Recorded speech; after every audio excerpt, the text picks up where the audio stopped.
Bạn có bao giờ cảm thấy mình đang bị chơi trong chính cuộc đời mình không? Sếp khen bạn tận tụy, nhưng lương thì không nhúc nhích. Người yêu nói anh là số 1, nhưng lại so sánh với người yêu cũ. Đối tác kinh doanh cười rất tươi, ký hợp đồng xong, bạn mới phát hiện mình là người thiệt thòi nhất. Bạn nghĩ đó là xui xẻo hay là bạn chưa biết cách chơi? Hôm nay, mình sẽ bật mí toàn bộ luật ngầm của cuộc đời, từ một cuốn sách đã làm mưa làm gió trong cộng đồng Việt, Lý thuyết trò chơi của Trần Bách Hàm dịch. Không phải là sách toán khô khan, không phải là lý thuyết suông. Đây là bách khoa toàn thư về tâm lý đấu trí, dạy bạn cách tẩy não, chống tẩy não, thao túng, chống thao túng, thống trị và quan trọng nhất, biết khi nào nên dừng lại để cả hai cùng thắng. Video này sẽ cung cấp cho bạn vũ khí thực chiến. Xem xong, bạn sẽ nhìn mọi cuộc đối thoại, mọi cuộc họp, thậm chí mỗi tin nhắn tình yêu dưới góc nhìn hoàn toàn khác. Chuẩn bị chưa? Bắt đầu nào! Bí mật 1. Cuộc đời không phải là trò chơi Zero Sum. Hầu hết mọi người nghĩ mày thắng thì tao thua. Đây là sai lầm chết người. Cuốn sách chỉ ra 80% cuộc chơi trong đời là non-zero sum, nghĩa là cả hai đều có thể thắng to. Ví dụ, hai quán cà phê đối diện nhau trên đường Nguyễn Huệ. Một quán giảm giá 20%, quán kia cũng giảm. Kết quả, cả hai cùng chết vì lợi nhuận mỏng. Nhưng nếu họ hợp tác ngầm, quán A giữ giá cao cho khách sang, quán B giữ giá rẻ cho sinh viên, cả hai đều lãi hơn trước. Bạn đang làm gì trong công việc? Cạnh tranh với đồng nghiệp để tranh suất tăng lương? Hay là đang vô tình chơi trò Zero Sum với chính sếp? Cuốn sách dạy bạn cách biến kẻ thù thành đồng minh chỉ trong 3 câu nói. Bí mật số 2. Tình huống tù nhân. Bạn và bạn thân cùng làm dự án, sếp hỏi riêng từng người, ai là người làm chính? Nếu cả hai im lặng, cả hai được thưởng. Nếu một người khai được thưởng lớn, người im lặng bị kỷ luật. Logic ích kỷ, ai cũng khai, kết quả cả hai cùng bị phạt. Đây chính là lý do mà nhiều cặp đôi tan vỡ, nhiều start-up tan rã, nhiều anh em trong công ty cắn xé nhau. Xem trong cuốn sách có hướng dẫn chúng ta cách phá vỡ tình huống tù nhân này. Đó là tín hiệu cam kết, một hành động nhỏ, chứng minh bạn sẵn sàng hợp tác trước. Ví dụ, trong đàm phán lương, bạn đừng đòi ngay 30%, hãy nói em sẵn sàng nhận 15% nếu anh cho em thêm trách nhiệm dự án ít. Bạn vừa gửi tín hiệu hợp tác, vừa buộc sếp phải nghĩ lại. Bạn có đang vô tình khai trước không? Comment bên dưới tình huống bạn từng rơi vào tình huống tù nhân đi. Bí mật số 3. Cân bằng Nash, trạng thái không ai muốn thay đổi. Không phải cân bằng, mà là cân bằng thông minh.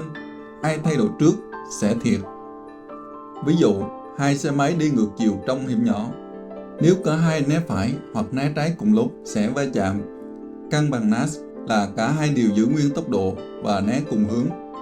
Áp dụng vào tình yêu. Bạn hay ghen tuông, kiểm soát điện thoại người ấy cũng ghen, giấu bạn. Cả hai đều không muốn thay đổi vì sợ thiệt. Đó là Nash của đau khổ. Sách dạy cách phá Nash 6. Bạn thay đổi trước một cách thông minh, buộc đối phương phải theo. Cách áp dụng khi đàm phán hợp đồng với đối tác.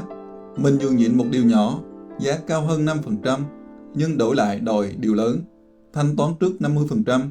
Nếu đối tác thấy mình nhường, nên cũng nhường theo. Nash mới hình thành, có lợi cho mình. Bí mật số 4. Thao túng, vũ khí vô hình nhưng cực kỳ chết người. Cuốn sách dành trọn một chương dài để mổ xẻ kỹ thuật thao túng phổ biến nhất ở Việt Nam, cảm xúc hóa. Đây chính là chiêu mà sếp, đối tác, thậm chí người yêu hay dùng. Họ không trực tiếp ép buộc bạn, mà khéo léo khơi dậy cảm xúc tội lỗi, áy náy để bạn tự nguyện làm theo ý họ. Ví dụ điển hình trong công sở, sếp nhẹ nhàng nói, anh tin em lắm, nhưng lần này anh hơi thất vọng. Chỉ một câu thôi, bạn lập tức thấy mình có lỗi, rồi nhận thêm đống việc, không lương, không thưởng, thậm chí còn cảm ơn sếp vì đã tin tưởng. Đó không phải ngẫu nhiên, đó là thao túng cảm xúc được tính toán kỹ lưỡng. Cách phản đòn cực mạnh, đừng bao giờ rơi vào bẫy áy náy, hãy đặt lệnh khung ngay lập tức bằng cách chuyển hướng cuộc trò chuyện từ cảm xúc sang logic và ưu tiên.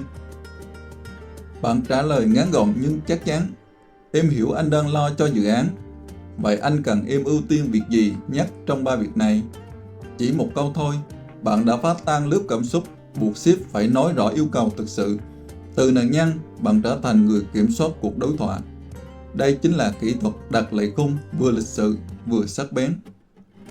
Bí mật số 5, thống trị không phải hét to, mà là khéo léo kiểm soát thông tin và lựa chọn.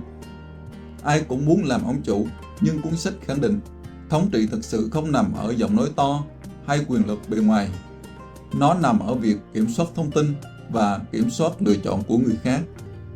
Bạn muốn thống trị một cuộc họp, một cuộc đàm phán, thậm chí là một cuộc cãi vã trong gia đình. Đừng cố tranh nói, hãy làm hai điều ngược lại hoàn toàn.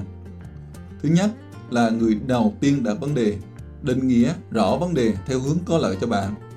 Thứ hai là người cuối cùng tóm lại toàn bộ cuộc thảo luận theo cách bạn muốn mọi người nhớ. Khi bạn làm được hai bước này, toàn bộ bàn họp sẽ vô thức theo nhịp của bạn.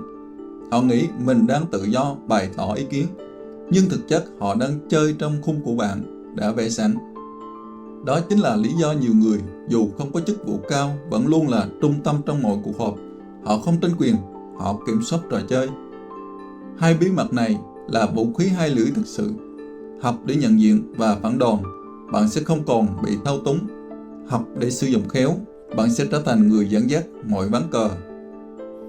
Nhưng nhớ một điều quan trọng nhất, sức mạnh lớn nhất không phải là thao túng hay thống trị người khác, mà là không để ai thao túng và thống trị mình. Độc đáo nhất ở cuốn sách này không phải là lý thuyết, mà là cách làm ăn có tình có nghĩa. Ăn miếng trả miếng, nói ít làm nhiều.